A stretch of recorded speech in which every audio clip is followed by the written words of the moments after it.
4 ఏళ్ళు పరిపాలన అభివృద్ధి గురించి మాట్లాడాలని చెప్పని ఒక చెత్త సంస్కృతికి కక్ష కుట్ర కార్పణ్యం కుతంత్రం లేనిపోని అపవాదులు ఆరోపణలు తప్పుడు కేసులు వీటి ఆధారంగా 2 సంవత్సరాల పాటు పరిపాలన కొనసాగించిన చెత్త ముఖ్యమంత్రి ఎవరు అంటే రేవంత్ రెడ్డి గారు. ఈ యొక్క negative mind సెట్తో KCR గారిపైన KTR గారిపైన Harish Rao గారిపైన దుమ్మెత్తిపోయాలా character assassinate చేయాలన్నటువంటి ఒక దుగ్ధతో పరిపాలనపై పట్టుకోల్పోయి వాళ్ళ రాష్ట్రం మొత్తం కూడా అధోగతైన ఒక పాలు ప్రజలందరికీ దిగ్విజయమే. సిఏజీ లెక్కలు చెప్తా ఉన్నాయి ఏ రకంగా రెవెన్యూ రిసిప్ట్స్లో కానివ్వండి ట్యాక్స్ రియలైజేషన్స్లో కానివ్వండి ఏ రకంగా రాష్ట్రం దెబ్బతిన్నదో పూర్తిగా కూడా కనబడతా ఉంది. ఆయన అనుకుంటా ఉన్నాడు ఇవాళ కేటీఆర్ గారు హరీష్ రావు గారి మధ్యన పంచాయతీలు ఉన్నాయి, ఈయన కుర్చీ కోసం ఆయన కుర్చీ కోసం ఈయన కొట్లాడుతున్నాడు అని చెప్పండి. నీ సొంత కుర్చీ కింద ఎన్ని కుంపట్లు ఉన్నాయో ఒక్కసారి చూసుకో రేవంత్ రెడ్డి గారు. నిన్ను ఎందుకు బీహార్కి పిలవలే? బీహార్ ప్రచారానికి రేవంత్ రెడ్డిని ఎందుకు పిలవలే?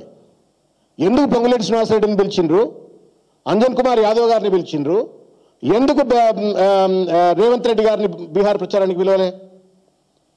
ఇవాళ ఉత్తమ్ కుమార్ రెడ్డి, కోమటిరెడ్డి రాజగోపాల్ రెడ్డి, పొంగులేటి శ్రీనివాసరెడ్డి ఈ ముగ్గురు కలిసి నీ కుర్చీని ఎప్పుడు పడితే అప్పుడు గుంజుకుందామా అని చెప్పని వాళ్ళు కుంపట్లు పెట్టుకొని సిద్ధంగా కూర్చున్నారు. మళ్ళీ వచ్చి నువ్వు హరీష్ రావు గారి గురించి కేటీఆర్ గారి గురించి కేసీఆర్ గురించి మాట్లాడుతున్నావు. నీ కుర్చీ నువ్వు కాపాడుకోవా మొదలు. ఎండ్రకిచ్చల గంప ఇది మీది, మీ ప్రభుత్వం ఎండ్రకిచ్చల గంప.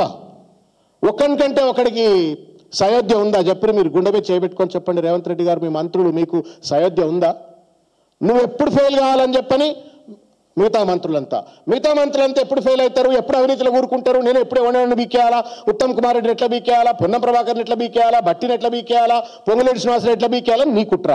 మీరు కుట్రలు కుతంత్రాలు చేసుకుంటా ఒక కలహాల కాపురం నడిపిస్తూ రాష్ట్ర ఆర్థిక వ్యవస్థను రాష్ట్ర ప్రభుత్వాన్ని రాష్ట్ర పురోగతిని గండిగొట్టేటువంటి ఒక మీరు బీఆర్ఎస్ పార్టీలో ఉన్నటువంటి ఒక అంతర్గత అంశాల పట్ల విషయాల పట్ల లేనిపోని ఊహలు కలలు అంటూ కేసీఆర్ లేకపోతే కేటీఆర్ హరీష్ రావు వీళ్ళ మధ్యన ఏదో పంచాయతీలు అని చెప్పని కలలు అంటున్న రేవంత్ రెడ్డి ముందు నీ కుర్చీని కాపాడుకో, నీ కుర్చీకి ఉన్నటువంటి ఒక బాధ్యతను కాపాడుకో, రాష్ట్ర ప్రగతిని కాపాడాలని చెప్పని నేను విజ్ఞప్తి చేస్తా ఉన్నాను.